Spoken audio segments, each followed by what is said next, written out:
இன்னைக்கு நம்ம பார்க்க போகிறது ஃப்ளாஷ் ஃபில். ஃப்ளாஷ் ஃபில்னா என்ன அப்படின்னா, ஃப்ளாஷ் ஃபில்க்கு ஷார்ட்கட் இருக்குது, கண்ட்ரோல் இ. அதான் ஃப்ளாஷ் ஃபில்லோட ஷார்ட்கட்டு. ஸோ ஃப்ளாஷ் ஃபில்னா என்ன அப்படின்னா, அதாவது ஒரு டேட்டா வந்து ஆட்டோமேட்டிக்காக ஃபில் ஆகுறது.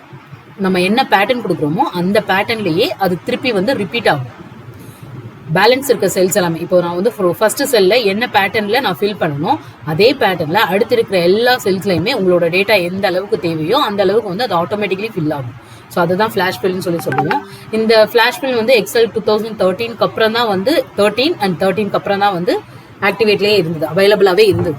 ஸோ அதுக்கு முன்னாடி வரைக்கும் ஃப்ளாஷ் ஃபில் ஆப்ஷன் கிடையாது. ஸோ நார்மல் ஃபில் சீரீஸ் நம்ம ஹோமில் பார்த்துருப்போம். இது வந்து ஃப்ளாஷ் ஃபில்ங்கிறது அந்த பேட்டர்ன் ஆஃப் டெக்ஸ்ட்டை வந்து நம்ம என்ன மாதிரி நம்ம ஃபர்ஸ்ட் கொடுக்குறோமோ அதே இது அப்படியே ரிப்பீட் ஆகும். எக்ஸாம்பிள் என்ன சொல்றது, ஃபர்ஸ்ட் நேமும் லாஸ்ட் நேமும் வந்து நம்ம வந்து செப்பரேட் பண்ணி இருக்குது அப்படின்னா அதை ஒரு சிங்கிள் காலத்தில் கன்வெர்ட் பண்ணி கொடுப்போம். நம்ம அதே மாதிரி ஃப்ளாஷ் ஃபில் பண்ணோம் அப்படின்னா டோட்டலாக double names, first name last name தனித்தனியாக இருக்கிறது வந்து சிங்கிள் காலத்தில் வந்து ஃபுல் நேமாக நமக்கு கன்வெர்ட் ஆகிருக்கும். அதே மாதிரி 2 டிஃப்ரெண்ட் காலம்ல இருக்கிறதுமே சிங்கிள் காலமாக நம்மளால கன்வெர்ட் பண்ண முடியும். ஸோ அது எப்படிங்கிறத நம்ம இப்போ பார்க்கலாம். ஸோ நம்மகிட்ட வந்து இப்போ நேம் எப்படி இருக்குது அப்படின்னா ஒரு 10 நேம்ஸ் இருக்கு. ஸோ இந்த நேம் வந்து தனித்தனியாக நம்ம வந்து ஸ்ப்ளிட் பண்ணுவோம்.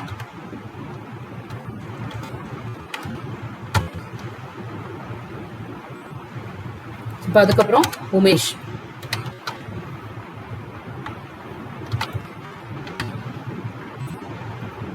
இப்போ ஃப்ளாஷ் ஃபில் கிளிக் பண்ணி பாருங்க, ஆட்டோமேட்டிக்காக வந்து அந்த நேம் வந்து கண்டினியூ ஆகும். நான் என்ன பேட்டர்ன்ல இதுக்கு முன்னாடி நான் வந்து இன்புட் கொடுத்துருக்கணும் அதே பேட்டர்ன் வந்து ரிப்பீட் ஆகும். அதுதான் ஃப்ளாஷ் ஃபில்னு சொல்றது. ஸோ இதே இதுலேயே நம்ம வந்து டபுள் காலம் வச்சு இருக்குல்ல, டபுள் காலம் first name last name join பண்ணி வர்ற மாதிரியும் நம்ம பண்ணலாம். ஸோ அது எப்படிங்கிறத பார்க்கலாம்.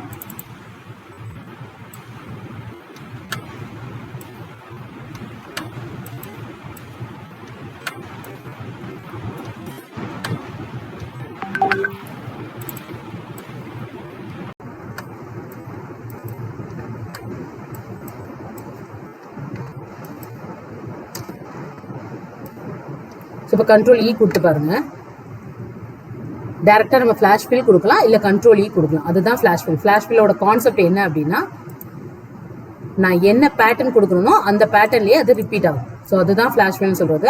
அது நீங்கள் வந்து இப்போ எனக்கு வந்து பெரிய நேமாக இருக்குது, சர்நேம் இருக்குது அப்படின்னா நீங்கள் அந்த சர்நேமை தனியாக பிரிக்கணும் நேமோட அப்படிங்கிற மாதிரி இருக்குது அப்படின்னா நீங்கள் அந்த மாதிரி ஸ்ப்ளிட் பண்ணியும் நம்ம பார்க்கலாம். நார்மலாக வந்து இப்போ இதில் வந்து ஃபுல்லாக வந்து நமக்கு வித் இனிஷியலோட இருக்குது, இனிஷியலை வந்து எனக்கு வேண்டாம், தனியாக டபுள் காலமாக பிடிக்கணும் அப்படிங்கிற மாதிரி இருந்துச்சுனாலும் ஃப்ளாஷ் ஃபில் யூஸ் பண்ணிக்கலாம். நீங்கள் என்ன பேட்டர்ன் கொடுக்குறீங்களோ அந்த பேட்டர்ன் வந்து ரிப்பீட் ஆகிட்டே இருக்கும். ஸோ இதுதான் ஃப்ளாஷ் ஃபில்னு சொல்லுவாங்க.